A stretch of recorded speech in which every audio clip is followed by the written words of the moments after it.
Welcome to Courage Class. I'm Dr. Lindsay Kwok Hugh, and each week I'm in conversation with our community's changemakers and trailblazers. Together, we explore the unspoken parts of our Asian and Western experiences, finding strength, growth, and healing that reflect who we truly are, not who we've been told to be. I'm so glad you're here. Class is now in session. If you've ever been curious about therapy, or maybe you've tried it before, but something just didn't feel quite right, you are not alone. Many of us wonder what therapy could look like if it truly recognized our lived experiences and took that into account. And that is why I am so excited for today's conversation with Dr. Ummul Kathawalla. She's a licensed clinical psychologist, professor, and researcher who specializes in culturally informed mental health care. And she's here to explain what exactly does that mean, why it matters for our community, and how it transforms the way we think about healing.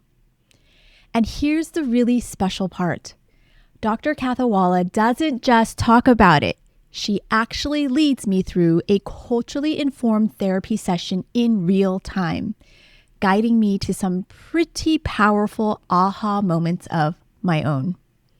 Now, quick note before we dive in this episode, you'll hear me mispronounce Dr. Kathawalla's practice name. I want to make sure I say it correctly here, Kiram Psychology Services, LLC. Let's take a listen now. I am deeply honored to welcome Dr. Ummul Kathawalla, a licensed clinical psychologist, esteemed assistant professor of clinical practice at Suffolk University, adjunct assistant professor at Boston University, and owner and psychologist at Kiram Psychology Services, LLC. My goodness. Her work is rooted in evidence-based approaches as well as cutting-edge research on how discrimination, life stress, and cultural context shape identity and well-being across marginalized communities. Dr. Kathawalla also serves as an advisor to Untitled Health, the first tech-based mental health platform created specifically for the Asian community, offering care that reflects our cultural experience. Since 2021, Untitled has impacted over 3 million people in our community.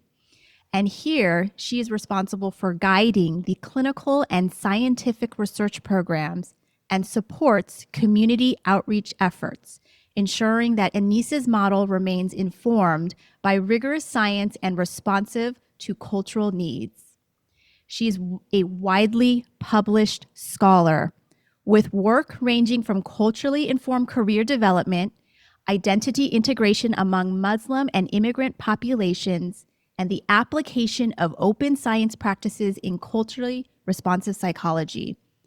Her scholarship is instrumental in shaping the evolving field of applied ethnic minority psychology, and her insights are transforming how mental health care honors cultural identity, values, and our lived realities. I have to say, when I was preparing for this, I so admire how your work really bridges academic rigor with culturally attuned empathy and care. And so for that, it is such a privilege and an honor to have you as our guest today. And I just want to thank you so much for your time. Thank you. I'm really honored to be a part of this conversation, and I'm so glad to be here today. Well, today we are talking about therapy that sees us and why cultural fit may be really important when it comes to mental health. I'd really love to set the stage for our listeners, and I'm always so curious, so fascinated how folks come into this work of culturally informed care. And I'm wondering if you would be willing to just share a little bit with us about your own life story and your path to becoming such an esteemed and accomplished individual as yourself in this field of mental health care. Yeah, thank you. So I grew up in Eden Prairie, Minnesota, and as a South Asian, Indian, Sri Lankan Muslim living in, at the time, a really predominantly white Midwestern town, I often felt that I was navigating multiple worlds. And early on, I recognized that the context that I was living in shaped my experiences. And when I compared myself to other peers and other friends that I was making, I did feel different because no matter what environment I was in, I was a minority. It wasn't until I was in college or graduate school, though, when I reflected more about this and was more aware of the difference and how it influenced the way I came to think about identity and belonging, and thinking about how these differences I carry with me history and my own family stories and these silent rules that I inherited also from my family and the context I grew up in. And I saw more of a tension, and I felt a more tension within myself as well. And that sparked my interest in psychology, not just of the science of psychology, but also a way to understand and honor culture and lived experiences. My pathway to becoming a psychologist began in undergrad. So I went to Northwestern University and I majored in, they have a degree that's called Human Development and Psychological Services. I best describe it as an applied psychology.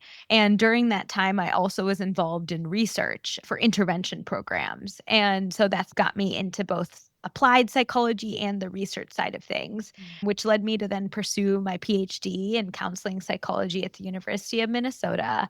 And I continued more clinical training at the Boston VA, Bedford VA, and Boston University. And after all that training, I finally got my first job, which you had mentioned. I'm at Suffolk University right now. And I founded my private practice, Karam Psychology Services LLC. And with my private practice, I offer services to adults, college students, couples, and even have a perinatal population. And people come through with a variety of concerns. And I see people right now, at least in Massachusetts and Minnesota. And I enjoy that work. I find that people of color, immigrants, and other marginalized community members are drawn to my profile. My profile speaks to being culturally informed and client centered in my approach. And I really value the folks that I get to work with. Absolutely. That definitely comes through in your website and in interacting with you as well. And I thank you so much for sharing that, because I think that that's going to resonate with so many people that are listening right now. This notion of growing up and realizing that there were just differences between themselves and the larger population which they were growing up. Would you be willing to share your pathway to becoming an advisor of Anise Health? Like, I just think this is so fascinating. Utilizing tech and intersecting it with mental health, I just think is incredible. And you're sort of on the forefront of that. I also agree. I think tech and the ways that it's going to fit in with our society and in the field of mental health is really interesting. And I also have a deep interest in learning more. I have to can't take credit though. The co-founders of Anise, they really are leading the charge, but I'm really glad to be a clinical advisor and a part of the team. So my involvement did start with Anise Health back in 2021. So right when they were kind of starting off, I was talking to a friend who was at Harvard Business School at the time and really talking about my desire and my interest in technology and mental health in this new space.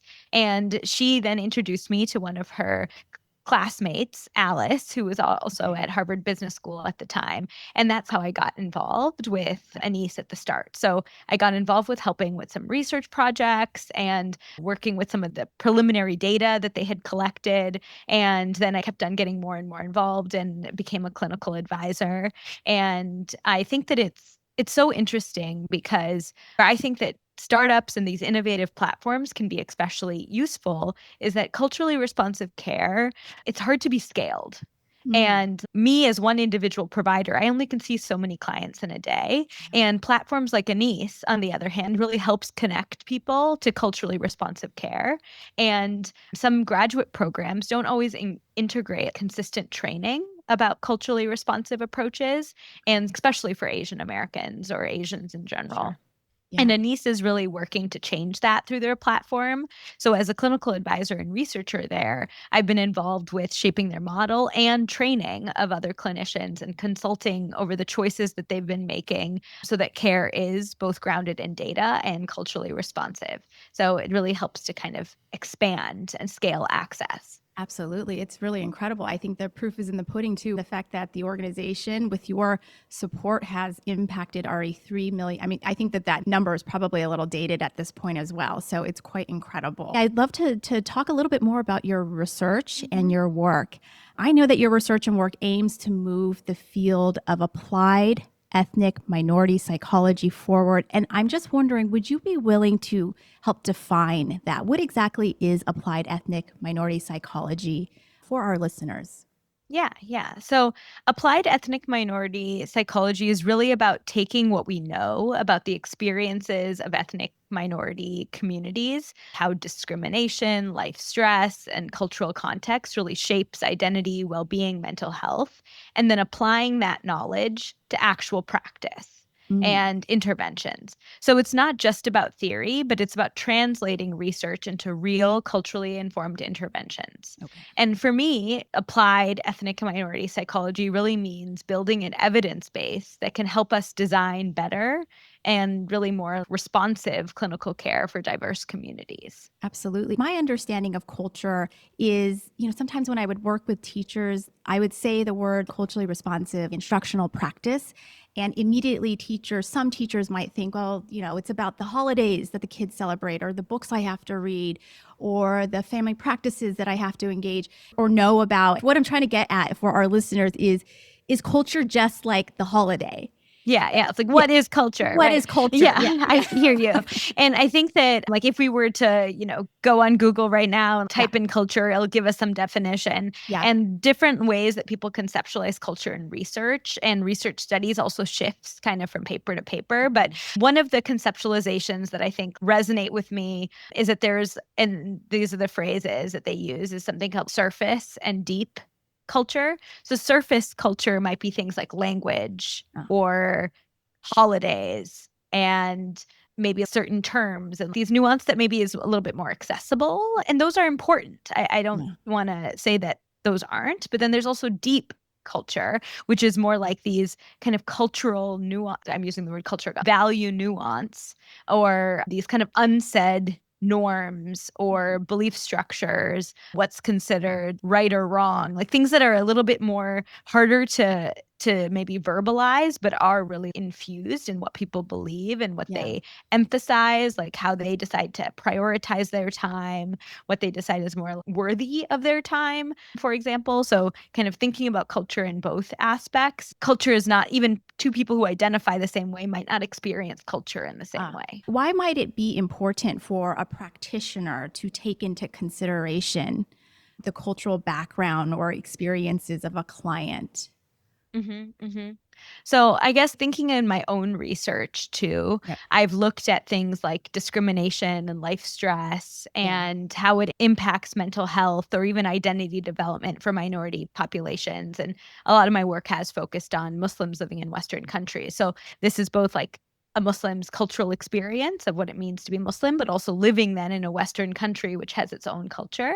And so I think about that there's just each being able to take into account an individualized treatment to really focus on each person's individualized experience is what I think is important to take Yeah. into account the Yeah. cultural context. And as I had just said, no two clients are the same. So even if folks share a same ethnic identity, really depending on their family context, the environment that they grew up in, their experience could be different. Oh, So, as a practitioner and a researcher, I try to really make space for that uniqueness mm, instead of making assumptions and honor the client's lived experience in each of those contexts. sure. No, that's incredibly helpful. So it's important to not go in with preconceived notions. It sounds like establishing and really Hmm. understanding your client's background and developing a relationship might be critical to any therapeutic relationship.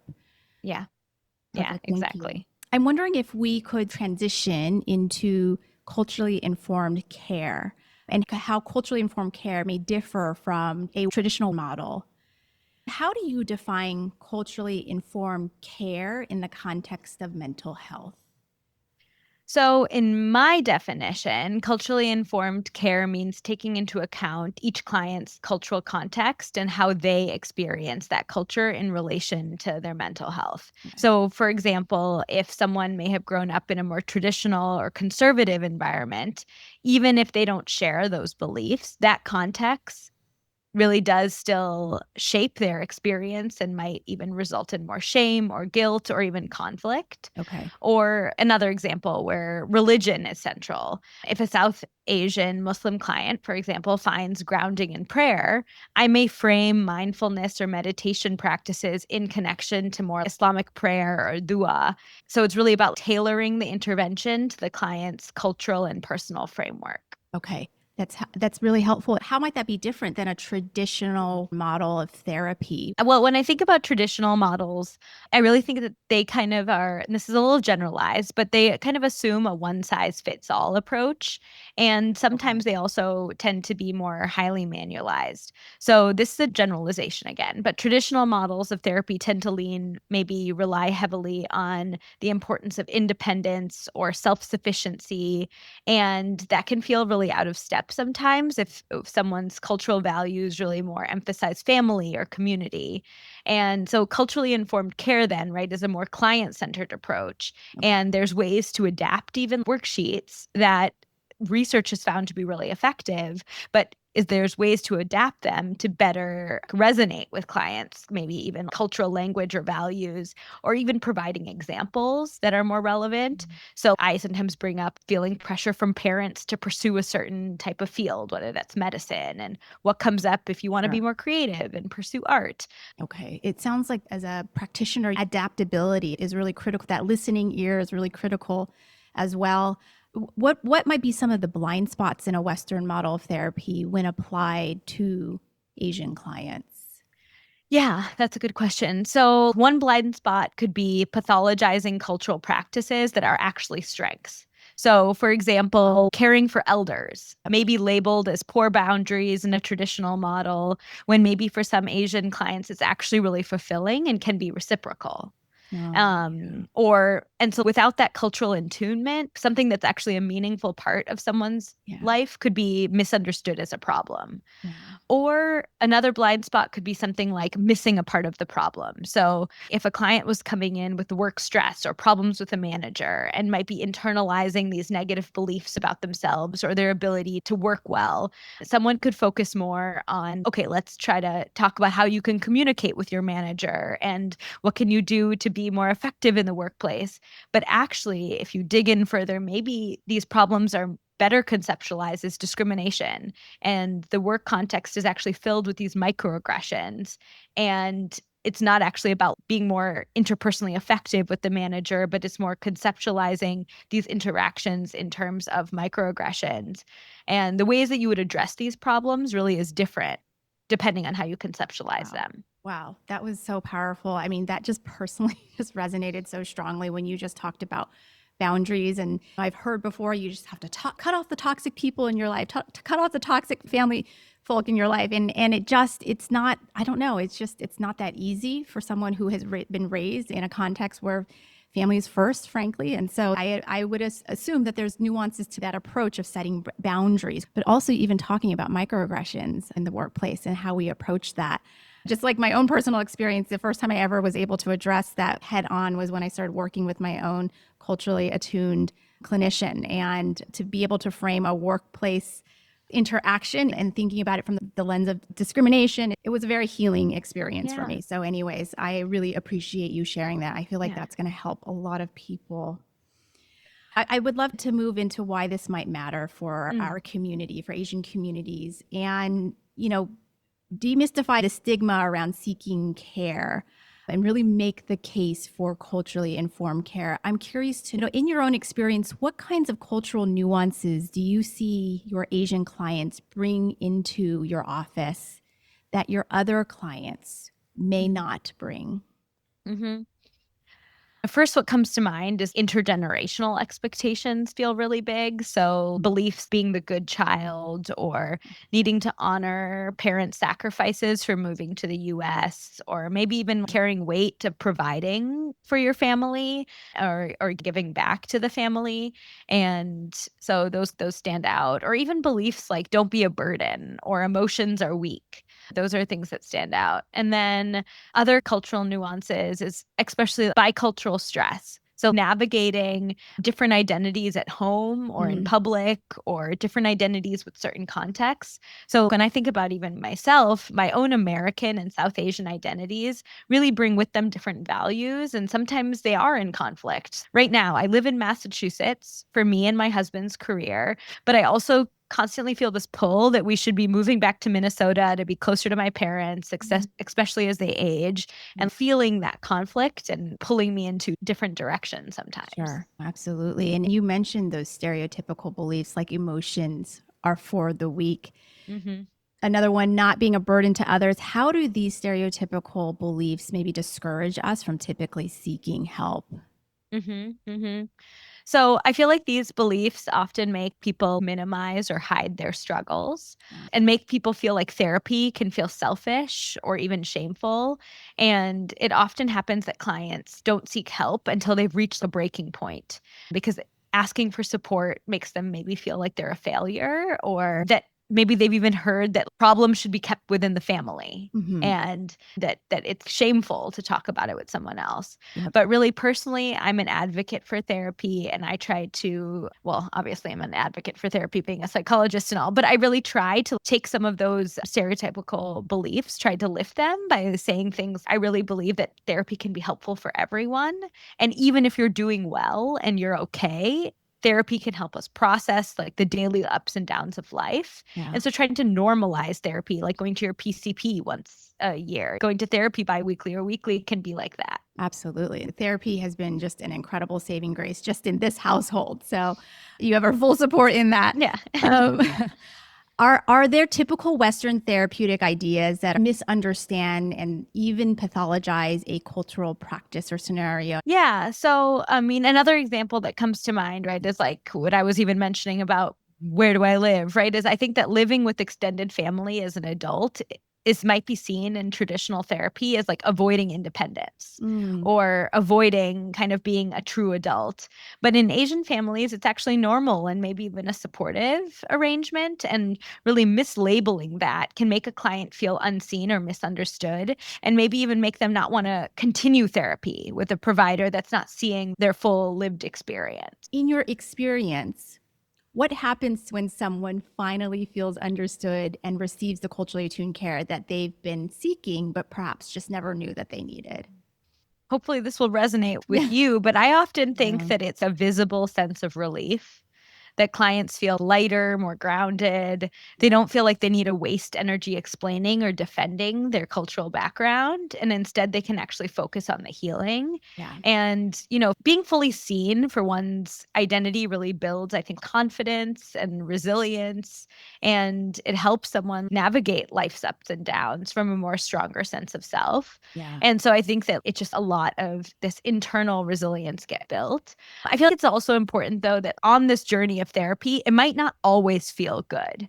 That even with a culturally attuned therapist, there's sessions that are tough. It might bring up things that you've buried for a while. So always feeling relief or always feeling lighter is not the goal of each session, but that is kind of the ultimate. When you think back at the whole journey, that's what you're hoping for. Yeah. So let's say, Ummul, that we get to this place of, okay, I want to find a culturally informed provider.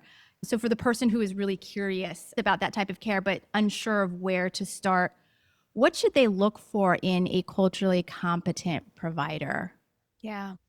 So I guess to start, I just want to acknowledge that it's hard to find a therapist that takes your insurance, has availability, is culturally competent. Thank you for saying that. Yes. And that you connect with and feel heard. So I understand that people sometimes feel daunted by this process, but the hope is, right, platforms like Anise Health are a great starting point. So being able to maybe start there and go through their process. They do also accept certain insurances and have different financial packages. And then there's also Psychology Today, which is a popular place to search for therapists. And it lets you filter therapists by identity, religion, or speciality. So if you do want to find someone that's more like an ethnic match or religious match, you can do that way. And there's certain phrases, maybe using the words culture or minority, that might at least kind of be a starting base through Psychology Today. Okay, that's helpful.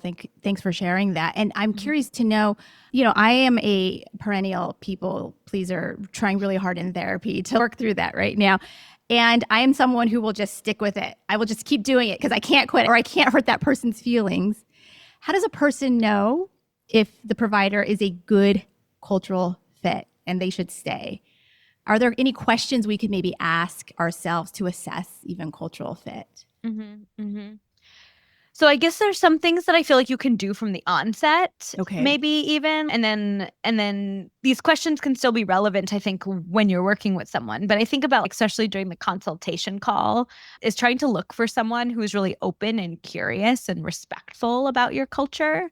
So not someone who claims to know everything about yours, but just really wanting to ask questions and doesn't feel shy or awkward about doing so. And then I actually think there's some specific questions that I'm asked actually by folks, and I think that I think are helpful to be asked. So, how do you think about culture in your work, or what experience do you have with clients from my background? And I feel like a provider might not have all the answers, but a good provider will really welcome those questions and engage openly. So I think those are some things that come to mind. But I guess when you're in it, how do you kind of know? So I feel like my first thought is give therapy a chance, at least 4 to 6 sessions to see if it's a right fit. You might know a little sooner, but just give it a little time because it might be that things are bubbling up and you're not sure. But if it's just not fitting right and you're not feeling heard and the person's not really exploring and being respectful, or you're finding yourself like having to explain every single little thing because they're thinking about what you're saying only from one context and not trying to see it from your own, that doesn't mean that therapy is not right for you. It just might not be the right therapist. And so I really invite folks to kind of, reach out and try someone different. That's excellent. I feel like this is so tweetable right here. Like we need to make this into a social media post because those specific questions or even feelings, sometimes it's just hard to discern like the fit. But I think that your advice to give it maybe 4 to 6 sessions, maybe you might know before that, but just to give it a little bit of time. It's almost like dating. Yeah. Dating without the pressure, I think. Without the pressure, you're right. To just give it some time to really get to know that person. So excellent. Thank you so much for sharing that. I would love to move into, if you're open to it, what a culturally informed therapy session might feel like working through a very small problem, not very small. Maybe this is not fair to frame it. Like, can we do this in like 5 to 10 minutes? Can we solve this? But this is a real life scenario that, I have dealt with in therapy, but just to give our listeners a sense of what it might feel like, would you be open to that? Yeah, sure. Okay. Fantastic. So this is the scenario that I will share with listeners. I'm 45 years old, got to a point where I just was like, I am not going to sacrifice my well-being, my mental health, my physical health for other people.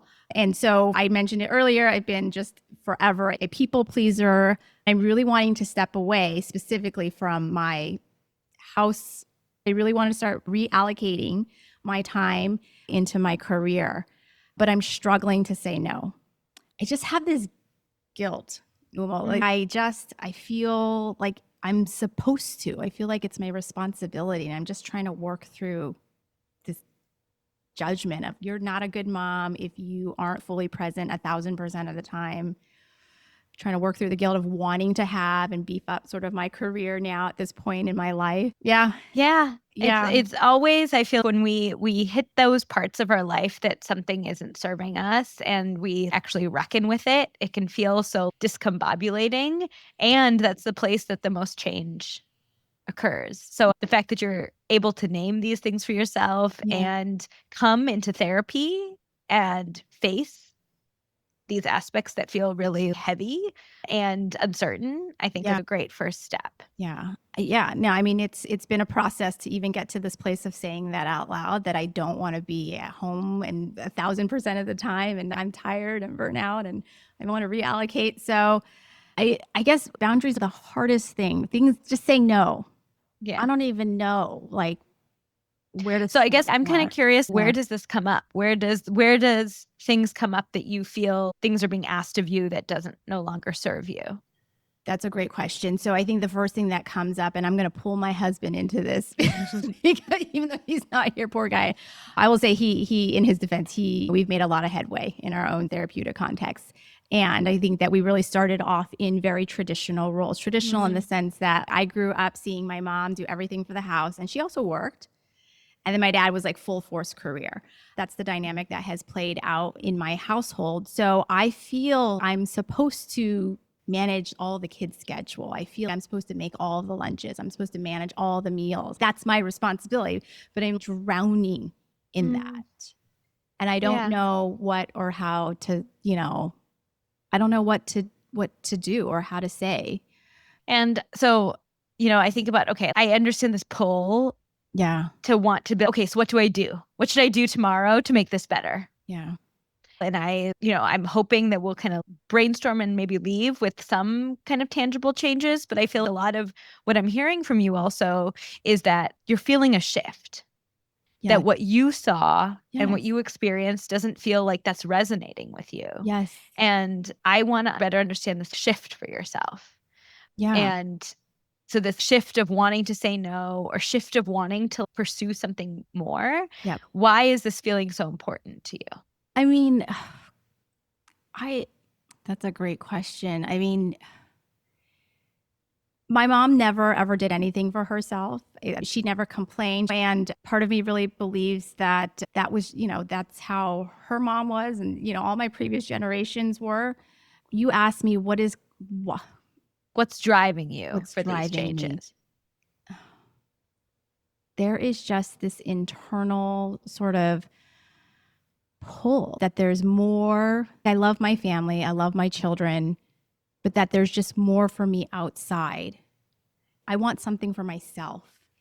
And that is something I have never considered, or just I feel so guilty in saying that. I feel guilty just wanting more.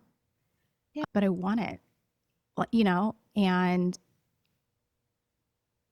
I'm scared. I feel guilty. So what I'm noting, right, which is I asked this question because I think that the other part of the voice, right, the narrative in which you grew up in, the narrative that's kind of louder is this part that's like, you shouldn't be doing this. Yes. Your responsibility is to your kids. Yes. This isn't what a mom does. Yes. That's what you're supposed to do, right? But isn't it? And Is it not? I mean, look, let's not put any judgment on whether that should Okay. or shouldn't be, but that's what I'm hearing, that voice is loud for you. Yeah.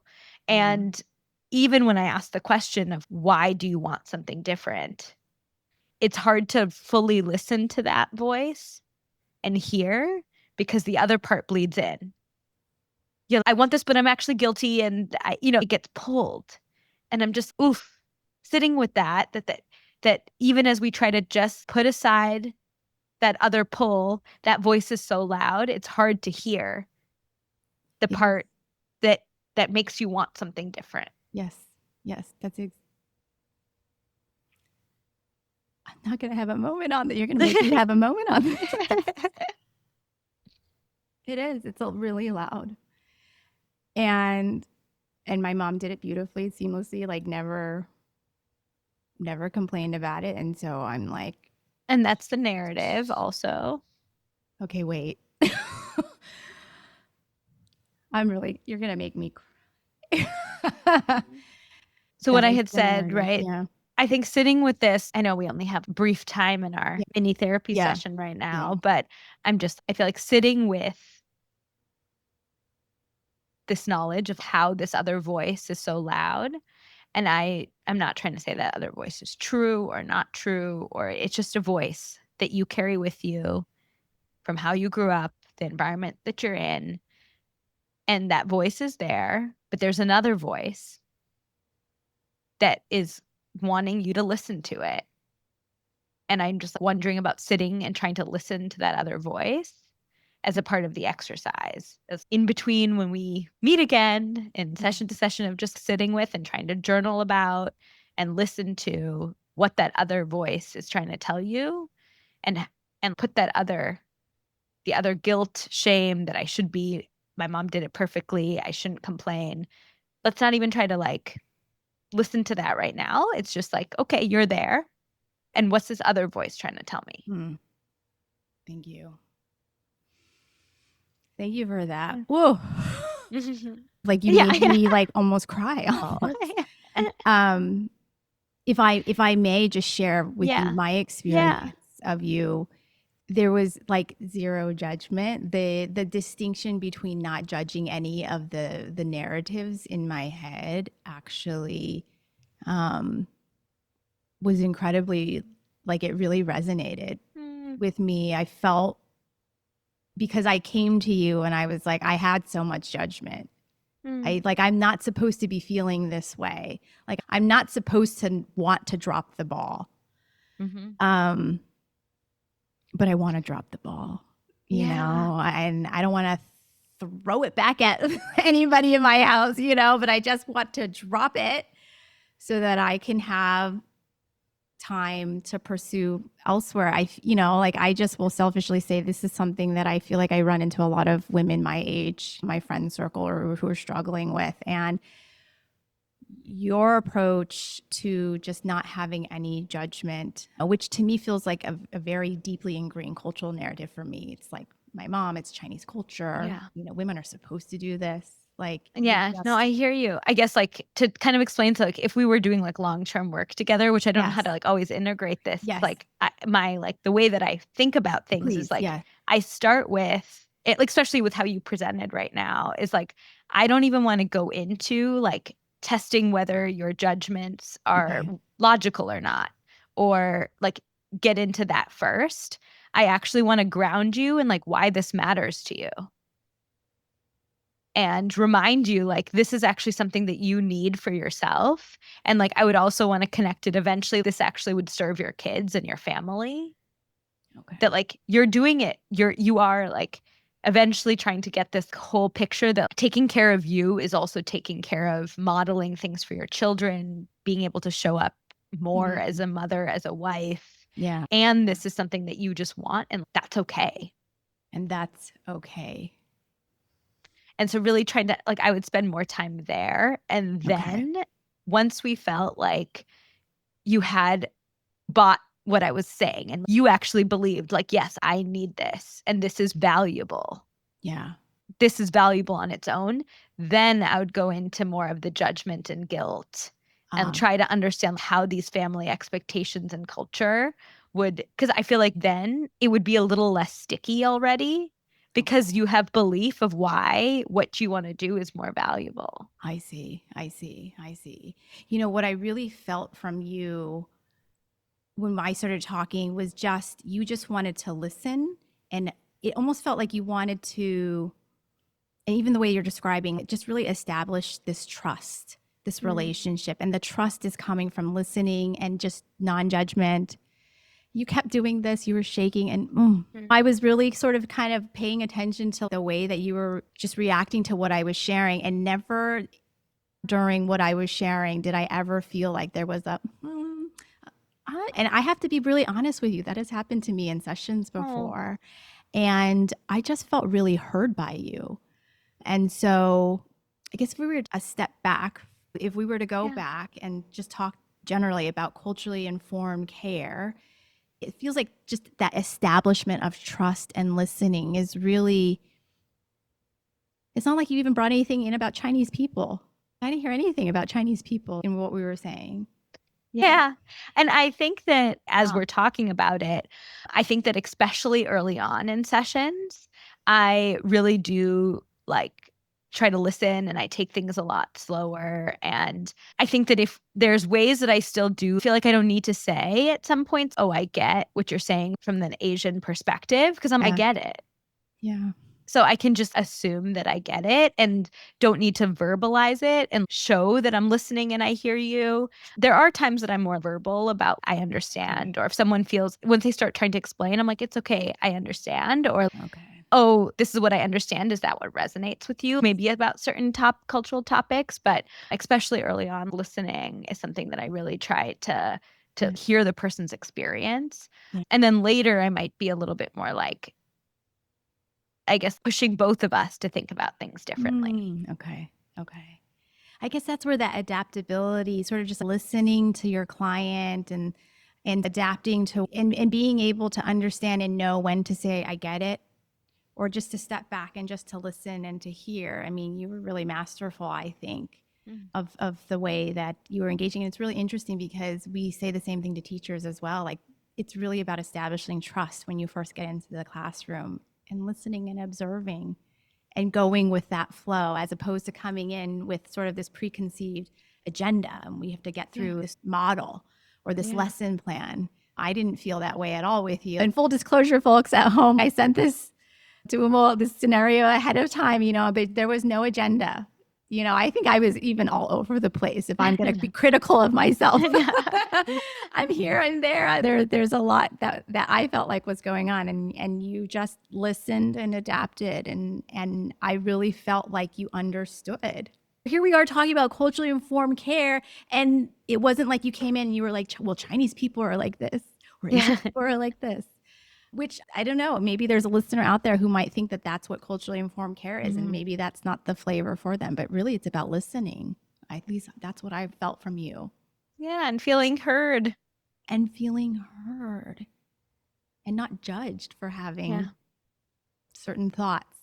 So, well, thank you for indulging me in that. Yeah, and I appreciate you being vulnerable and open about some kind of, lived experience for yourself. So that was super powerful. Okay.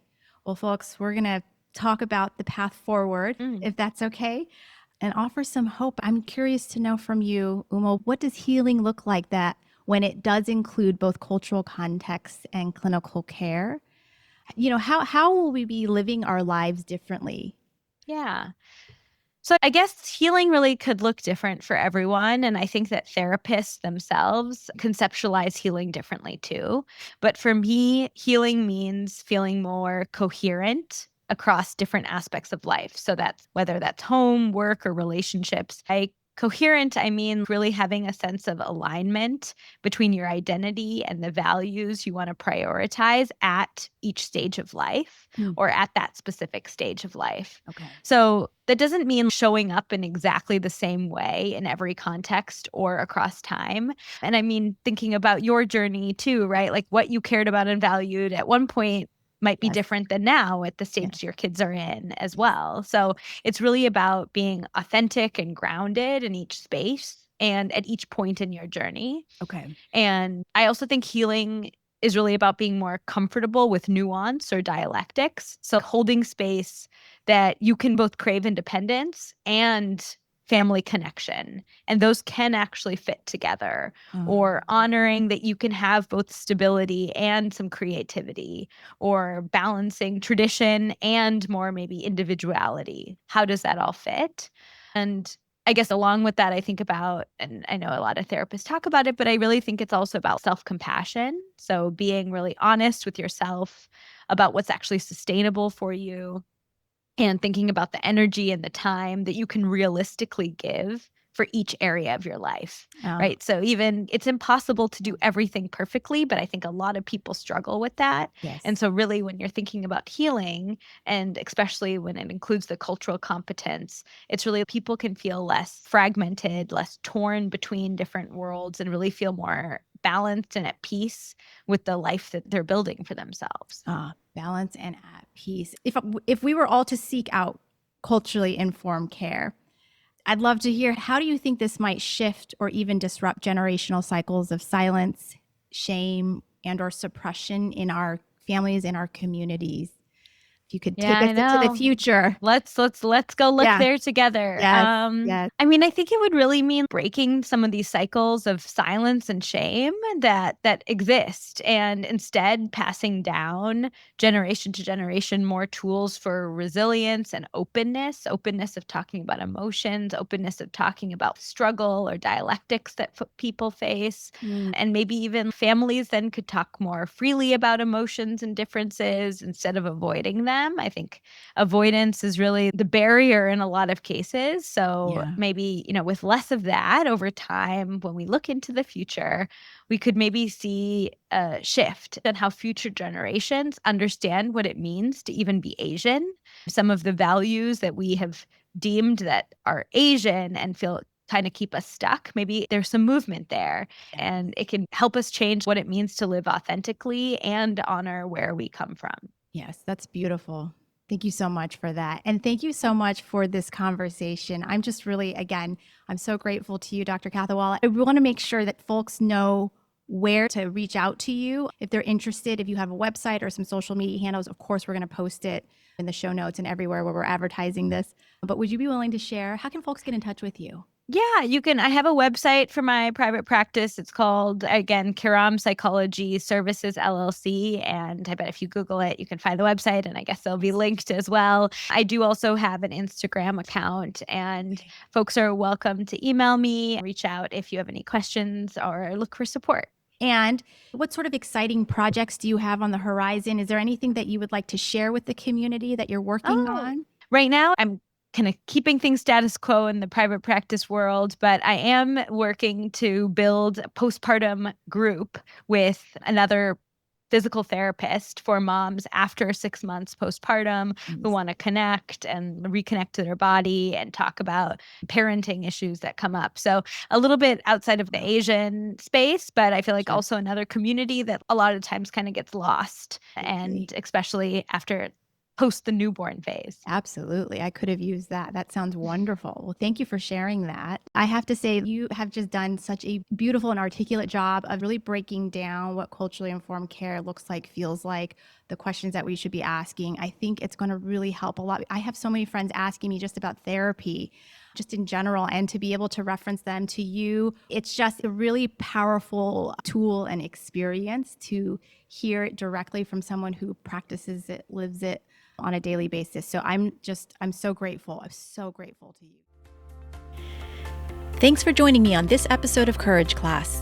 I hope today's conversation gave you a little encouragement and inspiration. If you enjoyed it, please like and subscribe so you never miss an episode. And for extra motivation, tools, and behind the scenes content, sign up for my newsletter. I'd love to share with you more there. See you next time.